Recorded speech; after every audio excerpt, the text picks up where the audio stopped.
hanggang tenga ang ngiti ni Jeya habang papunta sa unit na nobyong si Christopher.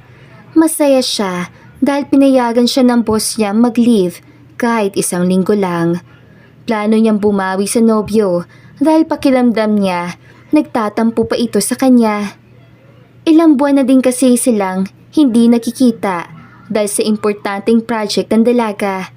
Pero ngayon nga, balak niyang makabawi man lang dito. Hindi niya ipinaalam kay Christopher na bibisita siya dahil gusto niya isurpresa ito. Pagdating sa kondo ay dahil alam niya ang code kaya nakapasok siya agad. Pagpasok naman, mga petals ng rosas agad na nagkalat ang sumalubong sa kanyang presensya. Bahagya siyang napangiti at inilibot ang paningin sa buong silid pero wala ang nobyo doon. Humakbang pa ang dalaga papunta sa kwarto at doon nakita niya ang isang pulang box na nasa gilid ng malaking teddy bear. Well, mukhang ako pa yata ang nasurpresa ng mokong na to ah. Kinikilig niyang bulong sa sarili. Nang buksan niya ang pulang box, ay doon na nga mas lalong lumaki ang kanyang ngiti. Mamahaling singsing kasi ang laman nun at wala nang pumapasok sa isipan niya kundi isang proposal. OMG! Magpo-propose na kaya sa akin si Christopher? Tanong niya muli sa sarili. Bumalik lamang siya sa ulirat nang marinig niya ang pagbukas ng pintuan ng banyo. Kaya dali-dali niyang isinara ang box at sinalubong ng ngiti ang nobyo na nooy parang nakakita pa ng multo dahil sa pagkagulat. Oh, ba't para kang nakakita ng kalbong multo dyan? Panimula pa ni Jeya, sabay halik dito. Huy, okay ka lang ba, love? Tanong niya muli sa nobyo. Yeah, love. Nabigla lang ako. Nabigla sa alin? Sa pagdating ko? Bakit? Balak mo pa bang tawagan ako para papuntahin dito at maisagawa mo na tong surprise mo? Surprise? Yap, yung mga papetals, yung malaking teddy bear sa kwarto at ang nasa gilid nun. Gosh, love. To be honest, ako talaga ang may plano surpresahin ka by coming here pero ako pala ang nasurpresa. Masaya pa niyang wika. Oh, yes. I'm glad you like it. Utal-utal naman tugon ni Christopher dito. Of course, I super like it.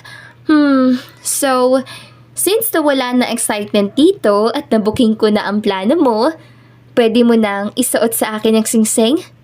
Singsing? Aha, yung nasa gilid ng teddy bear?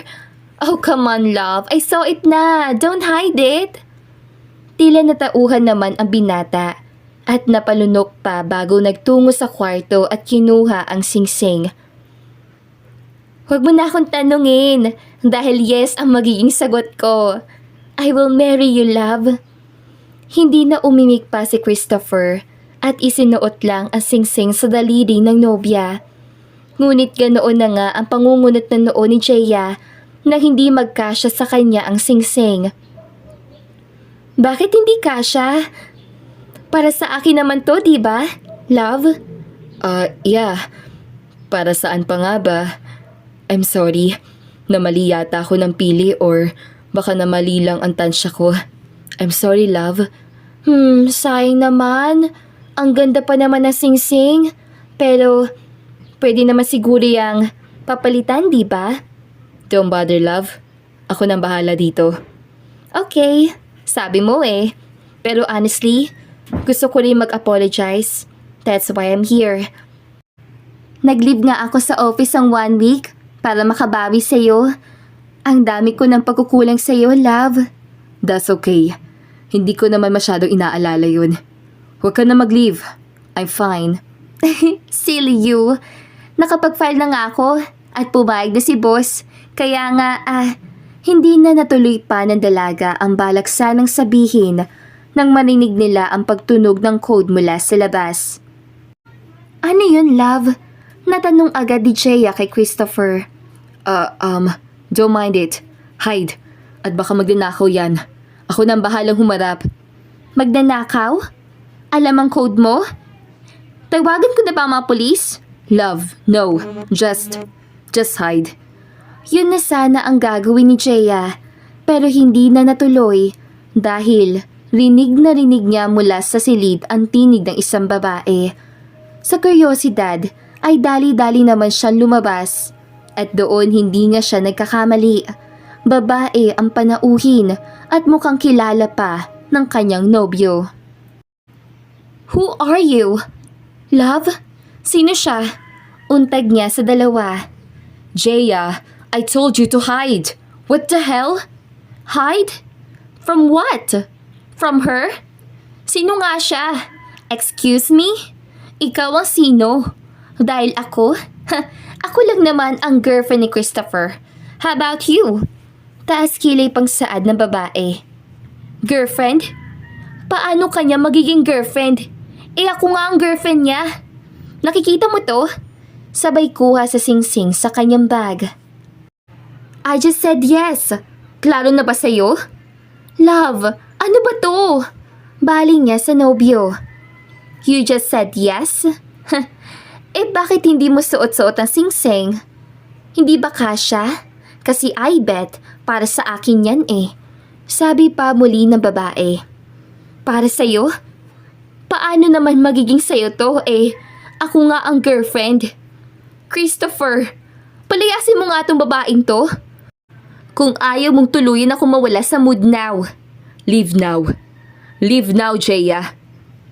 Pagkarinig nun, doon na nanlaki ang mata at nangunot ang noo ng dalaga.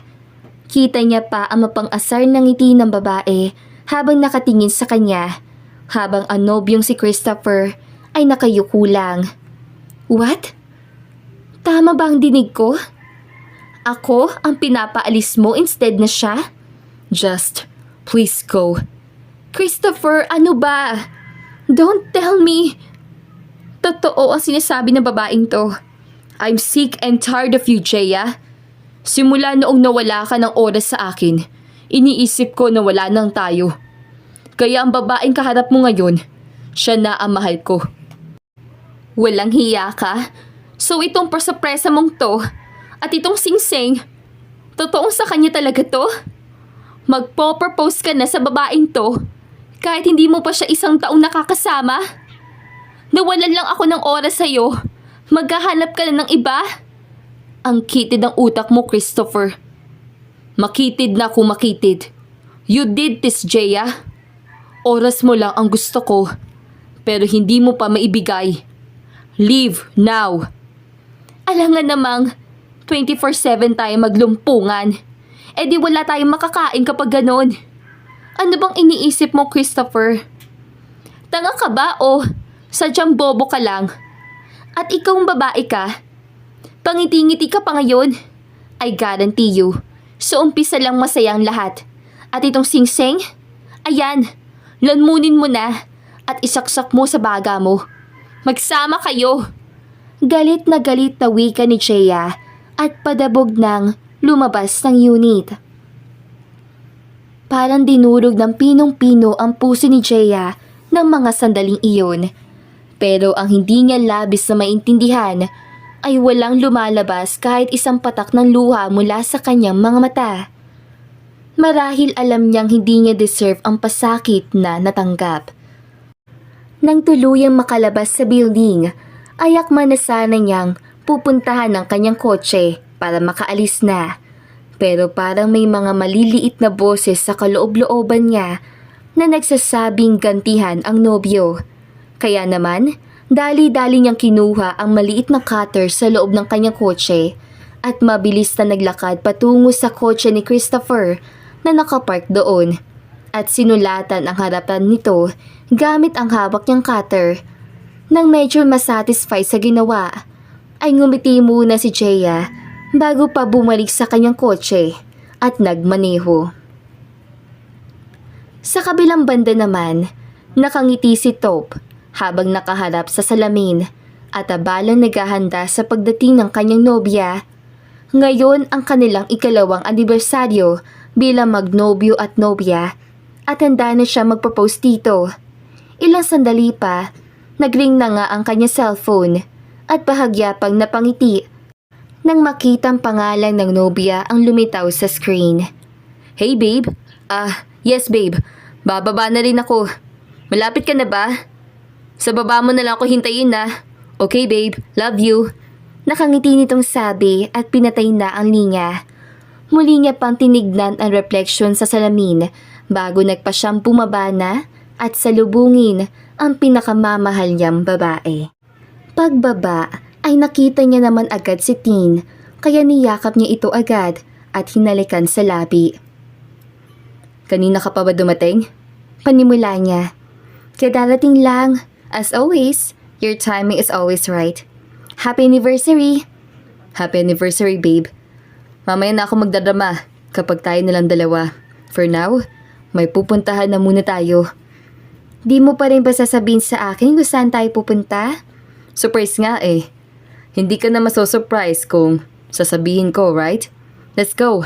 I'll just get my car. Yun na nga ang ginawa ni Taupe. At nang makalapit na sa kotse, ay doon na nawala ang mga ngiti sa kanyang labi. Labis din ang panlalaki ng dalawa niyang mata dahil sa nakikita. Ang pinakamamahal niyang sasakyan na 2 buwan pa lang sa kanya ay sirang-sira na. Nasapo agad ni Taupe ang ulo at para nawala ng gana sa lahat ng bagay. Sa isip niya, wala naman siya naging kaaway sa pagdaan ng taon. Pero heto, at puro gasgas na ang kanyang sasakyan. Tila nahalata naman ni Tin ang biglaang pagtigil ng nobyo.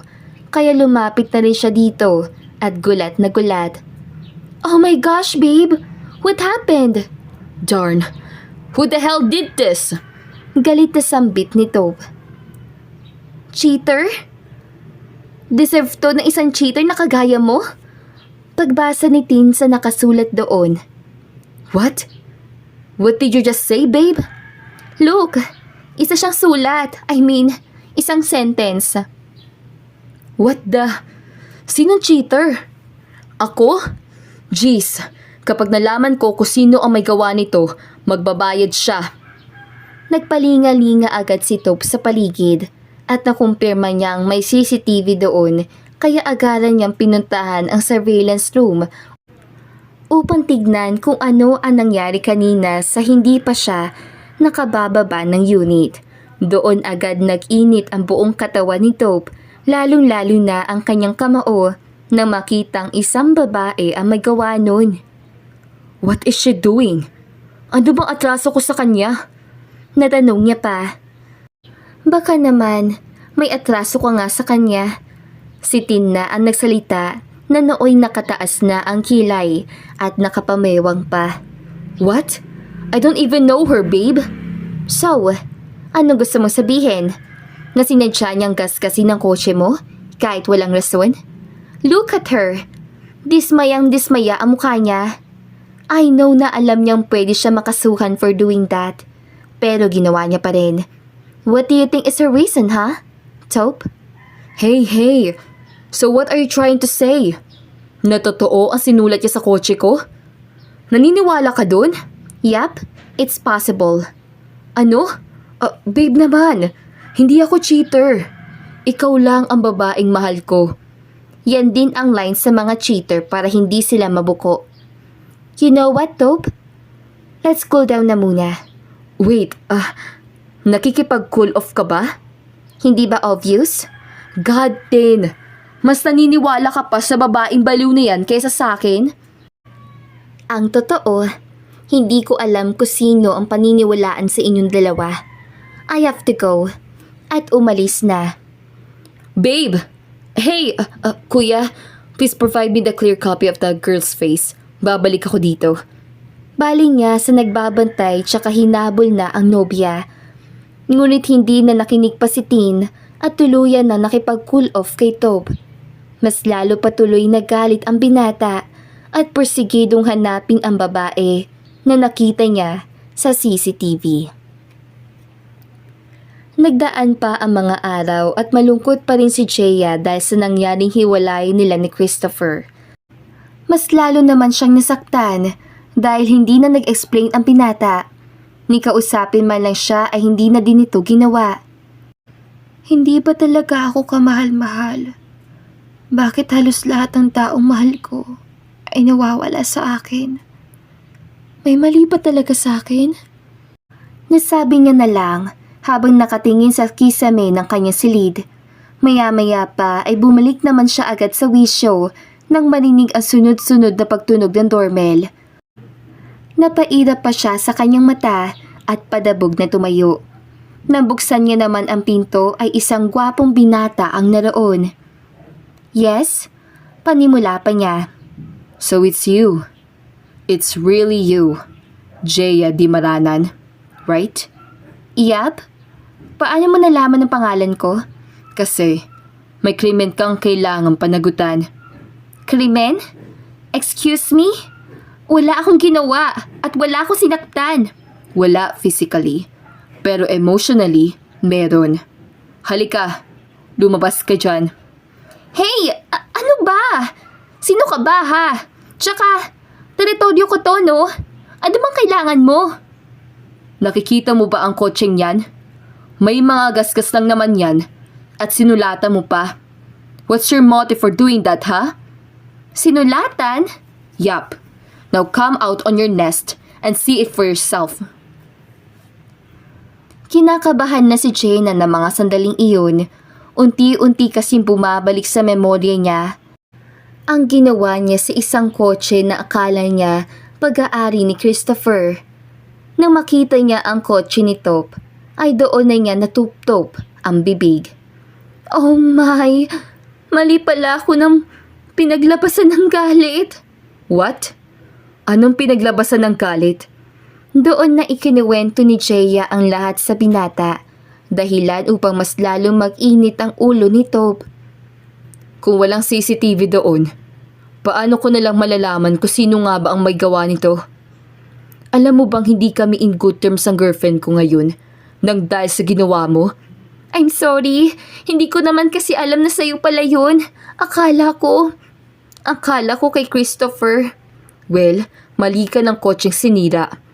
2 months pa lang to sa akin eh. Tapos ito ang ginawa mo? Bukod pa doon, nakipag-cool off pa si Tin sa akin. Tapos ngayon, malalaman ko na nagkamali ka lang? Jeez! I'm sorry. Babayaran ko na lang ang damages na nakos ko. I'm really sorry. Gusto ko lang naman kasing gumanti sa manlolokong yun eh. Hindi ko talaga sinasadya. Walang mapaglagyan sa galit na nararamdaman ni Top na mga oras sa iyon. Wala din siyang balak na patawarin ang dalaga. Pero dahil may naisip siyang ibang paraan, kaya huminga na lang muna siya ng malalim at tinignan sa mata si Jeya. Okay, hindi na kita ipapakulong, pero sa isang kondisyon. Sige, ano yun? Samahan mo akong hanapin si Tin. Hanapin? Bakit? Nasaan ba ang girlfriend mo? I don't know. Pati mga friends namin at family niya ay walang ideya kung nasaan si Tin. Pinuntahan ko siya sa kondo niya, pero wala siya doon. I can't contact her either. I'm really worried, kaya tulungan mo ako. At kapag nahanap na natin siya, ikaw ang mag-explain sa kanya kung ano ang tunay na nangyari. Teka lang naman. May sarili din akong love issue, hoy. Nag-move on pa nga ako eh.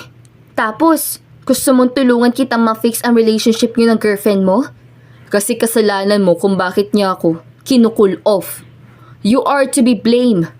Kaya whether you like it or not, tutulungan mo ko. Wala kang choice. You did this. O baka gusto mong ipakulong na lang kita. Mamili ka. At wala na ngang nagawa pa si Jeya, kundi ang tumango. Mas lalong ayaw niyang makulong. Kaya titiisin niya na lang ang pagsama sa estrangherong binata kaysa maghimas rehas siya. Kinabukasan ay muling bumalik si To para sunduin siya. Wala naman siyang ibang nagawa kundi ang sumama, pitpit ang isang bag na naglalaman ng mga damit. Hindi niya kasi alam kung hanggang kailan nila hanapin ang nobya nito at balak nilang sa probinsya mauna sa paghahanap. Habang nasa biyahe, ay naiirita pa si Jeya dahil kahit nakasuot siya ng earphones ay panay pa rin ang pagsasalita ni Top. Ano ba, Top? Nakasuot na nga ako ng earphones, oh. Panay pang salita mo dyan. Naiirita niyang sabi.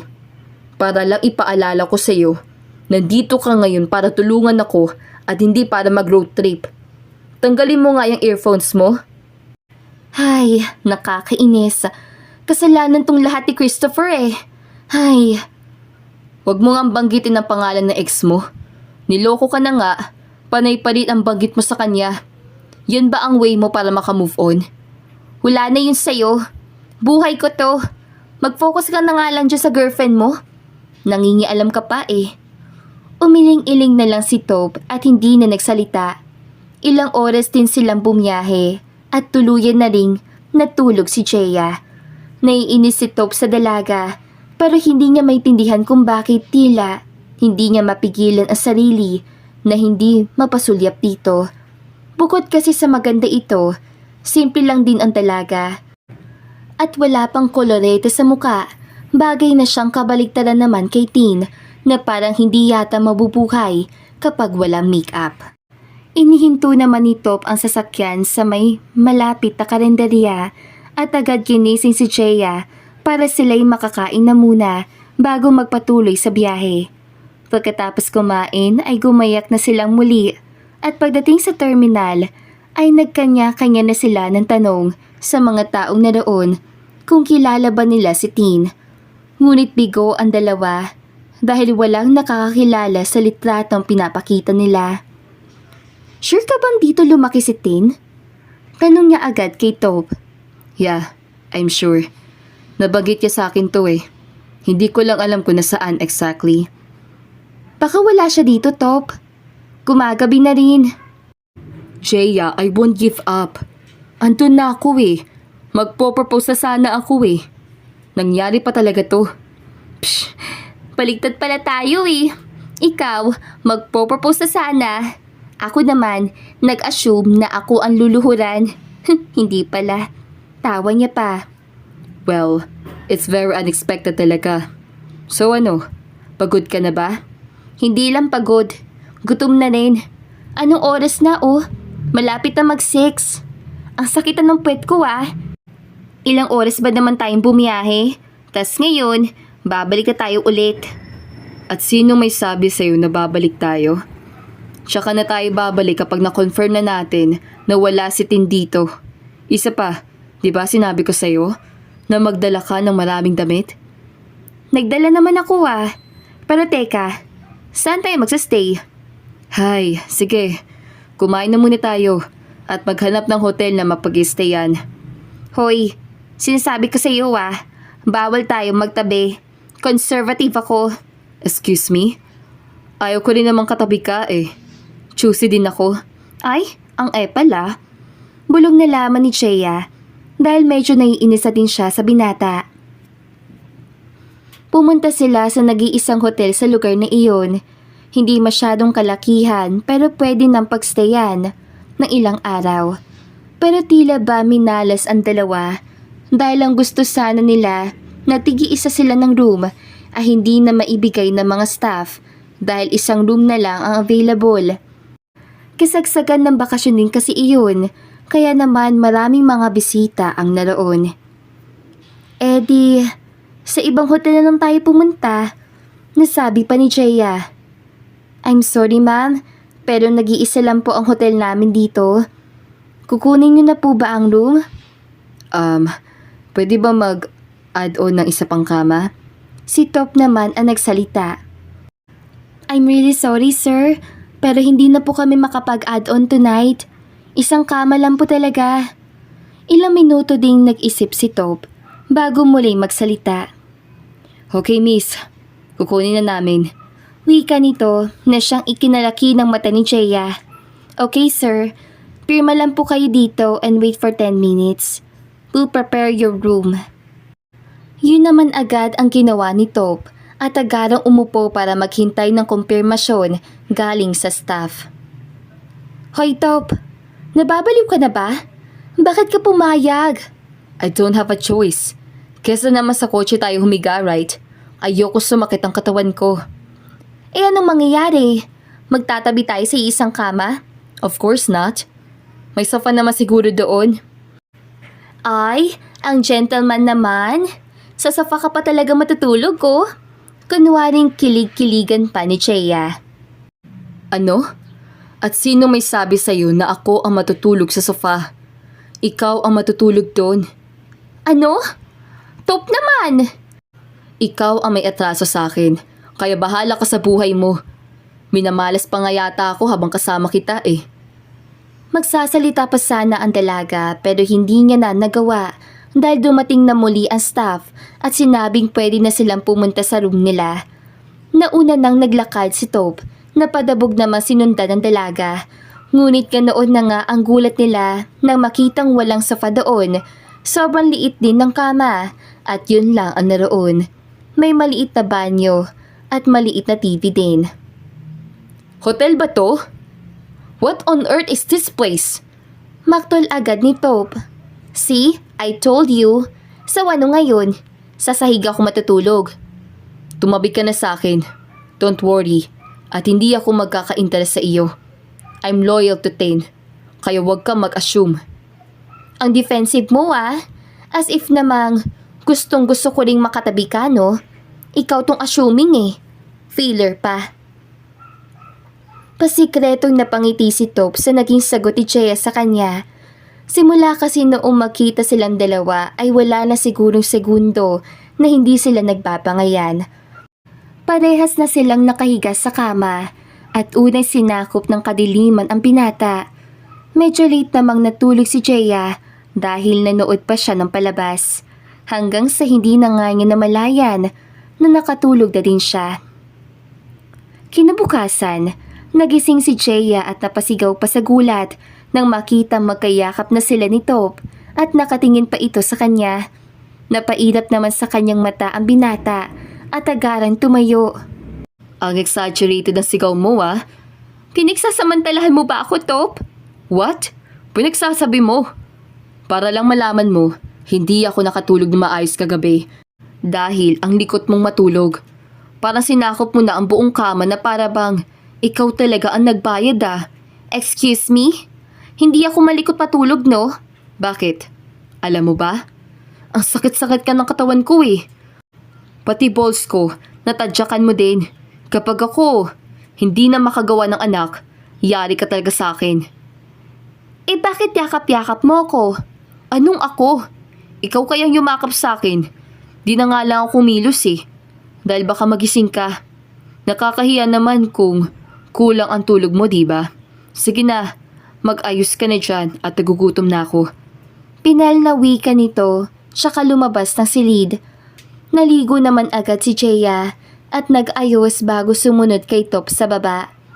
Bahagya pang nagulat ang dalaga dahil sa paglabas ay dali-daling hinawakan ni Taupe ang kamay niya at agarang pumasok sa kotse. Ganyan ka na ba talaga kagutom at muntikan na tayong madapa parehas dahil sa pagmamadali mo? Look, my friend texted me the address when she saw Tin earlier. Ay, salamat naman. Didiretso na ba tayo doon after natin kumain? No. Pupuntahan muna natin si Tin. Ano? Taupe, magna-9 na. Nagsasalita pa naman ako mag-isa kapag nalipasan ng gutom. Biro niya pa dito. Hi, fine. Pero mag-take out ka na lang nang pwede natin makain. We need to hurry at baka umalis na doon si Tin. Hindi na nagreklamo si Chea at sinunod na lamang ang gusto ni Taupe. Nagdarasal din siya na sana ay makapag-usap na ang dalawa para makauwi na siya at matapos na ang kanyang misyon. Pagkatapos mag-take out ng pagkain ay halos paliparin na ni Taupe ang kotse papunta sa kung saan naroon si Tin. Kitang-kita ni Chea kung gaano ko persigido ang binata, kaya bahagya siyang napangiti. Pagdating ay sinamahan na ni Chea ang binata papunta sa bahay ni Tin at doon hindi malaman ng dalaga kung bakit tila sumikip ang dibdib niya na makitang agad niyakap ni Taupe ang nobya. Ilang araw na akong tawag ng tawag sa iyo, babe. Please hear me out. Hindi ako manloloko. At nandito ako para sabihin sa iyong kasama ko ngayon ang babae sa CCTV. Siya ang mag-explain sa iyo ng lahat. Rinig niyang mangiyak-ngiyak na usal ni Taupe. Isang pilit na ngiti naman ang pinakawala ni Jeya, tsaka nagsimula ng isalaysay ang lahat-lahat sa dalaga. I'm sorry, miss. Dahil napagkamalan kitang ibang babae ni Top. And to you, babe, I'm sorry. It's okay, babe. It's okay. At hinalikan nito ang nobya sa noo. Muling nanikip ang dibdib ni Jeya at nagpaalam na maghihintay na lang sa kotse. Ilang minuto din siya maghintay doon at maya-maya pa dumating na rin agad si Top. Balik na muna tayo sa hotel para kuhanin ang mga gamit natin. After that, iuuwi na kita. Pungad agad nito. So, okay na kayo ni Tin? Yup, we're okay now. Thanks to you. Ipapaayos ko na lang tong kotse ko. About that, I'm really sorry. Magbibigay na lang ako ng pera para maipaayos mo to. No need. Ako na ang bahala. Sige na, isuot mo na ang seatbelt mo at aalis na tayo. Nauna na silang pumunta ng hotel at nag-check out. Wala na rin silang imikan hanggang sa biyahe. Kaya doon na parang nanibago si Top. Hindi naman nakasuot ng earphone si Jeya, pero hindi na ito umimik. Pwede ka matulog muna habang malayo pa ang biyahe natin. Pagbasag niya sa katahimikan. It's okay. Hindi mo ba ako aasarin now? Bakit? Gusto mo bang asarin kita? Sorry, pero wala ako sa mood ngayon eh. Gusto ko na lang na makarating na tayo agad para makapagpahinga na ako. At makapag-move on? Mapait na ngumiti lang si Jeya at hindi na muling nagsalita. Hindi na rin nagsalita si Top bilang pagrespeto na din sa dalaga. Lumipas ang ilang oras ay nakarating na nga sila. Nagpaalam lang si Jeya kay Top at pumasok na agad sa bahay niya.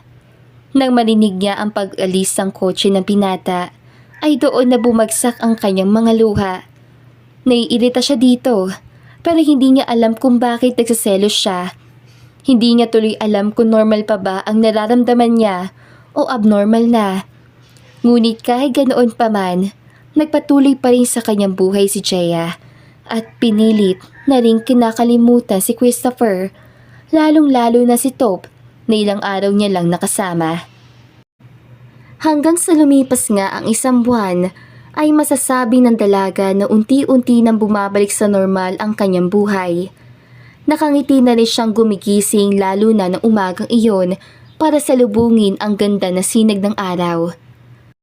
Nag-ayos na rin siya at handang-handa nang pumasok sa trabaho. Hi, good morning sunshine, nakangiti habang nakapikit niya pang wika nang buksan niya ang pintuan ng bahay. Nang magmulat naman siya, bahagya pa siyang napaupo sa matinding gulat nang makita niya si Top na nasa tapat niya at nakangiting nakatitig sa kanya. Top? Halos hindi niya pa masabi ang pangalan nito. Yup, good morning sunshine. Ngiti na ba nito? Dali-dali namang inilak ni Jeya ang pinto, tsaka nilapitan ang gwapong binata. Ikaw ba talaga to? Bakit? Ano bang ine-expect mo? Peke ako? Pero, bakit ka nandito? May kailangan ka na naman ba? Nag-away na naman ba kay ni Tin? Sorry Top, but I can't help you this time. No, it's not about Tin. Kasi wala na kami. Ha? Wala na kayo? Teka, anong nangyari? Di ba okay na kayo a month ago? Okay na kami. Pero hindi na kami. Ano? Naguguluhan ako to pa. Huwag mo nang idaan sa logic at slow ako. Natawa naman ang binata sa sinabing iyon ng dalaga. Noong araw na pinuntahan natin siya at kami na lang ang nag-uusap, sinabi niya sa akin na mas gumanda ang takbo ng buhay niya nang ilang araw ako nawala sa kanya. Para daw, umaliwalas ang araw niya. Ayaw niya akong saktan, pero yun ang totoo niyang nararamdaman. So I asked her kung anong gusto niya at sabi niya, she wants space at nirespeto ko yun. Ano? Ganun-ganun na lang yun? Para saan pa at nag-effort ako sumama sa'yo? Isa pa, Nag-effort ka rin naman na para makapag-usap kayo. Hindi mo ba pinaglaban ang sarili mo sa kanya? The thing is, I feel the same way. Tila nabunutan ng tinik si Jaya sa narinig at seryosong napatingin sa binata. Nung nawala din siya sa akin, noong una akala ko, hindi ko kaya pero kaya ko pala. There are things na akala ko sa kanya na matatapos pero hindi pala. For the past few weeks, things happen unexpectedly. Pati na ang pagkahulog ko sa'yo. I mean it. Sa'yo ko naranasang maging masaya at tumawa ng walang dahilan. At alam mo ba kung ano ang nakakatawa? Nangyari lang ang lahat ng iyon na 3 araw. Imagine, I gave up my 2 years girlfriend para lang sa babaeng 3 araw ko palang nakikilala. Silly. Hindi alam ni Jaya kung magiging masaya ba siya sa narinig o malulungkot. Parehas lamang sila ng nararamdaman ni Top. Pero ang lupok naman nila masyado para ipaubaya ang isa't isa agad. Top, ang totoo, ganoon din ang nararamdaman ko. Pero hindi ba at masyado pang mabilis? Kilalanin na muna natin ang isa't isa. Sure, Jaya. You can always take your time. Willing ako maghintay kung kailan pwede na. After all, parehas tayong sawi. At parehas sa ating kailangan ng kapayapaan muna. Isang matamis na ngiti ang pinakawala ng dalaga. Siya kaniyakap ng pagkahigpit-higpit si Top. Tumugon na rin ang binata at parehas silang masaya ng araw ni iyon. Doon na rin nagsimula ang kanilang friendship. Mas pinili nilang kilalanin muna ang isa't isa kaysa magmadali at masaktan na naman sa huli. Love's not a game. Nakapagsawa ka na at hindi ka makaproceed sa ibang level, pwede mo ulit i-restart at magsimula muli sa pinakauno. Kaya naman, parehas na silang kontento sa kung ano man ang meron sila ngayon. 2 taon din silang nanatiling magkaibigan at na medyo feel na nila na pumabor na ang panahon sa kanila. Ay tsaka na niligawan ni Top si Jaya na agad ring sinagot ng oo ng dalaga. Ngayon naman, getting lovelier and stronger pa ang kanilang pagmamahalan. Alam nilang kasalan na ang susunod na level sa journey nila, kaya naman ganoon na lang ang paghahanda nila sa kinabukasan nilang magkasama. At dito na nga po nagtatapos ang magandang istoryang ito. Maraming salamat po! Hello mga kakulay! I hope you enjoyed this beautiful story. Maraming salamat po for listening here sa Kulay TV. This is Ethel McMenamin, Kulay TV creator, saying, bawat buhay ay may kulay. Thank you and take care. Daghan kayong salamat. See you sa next story.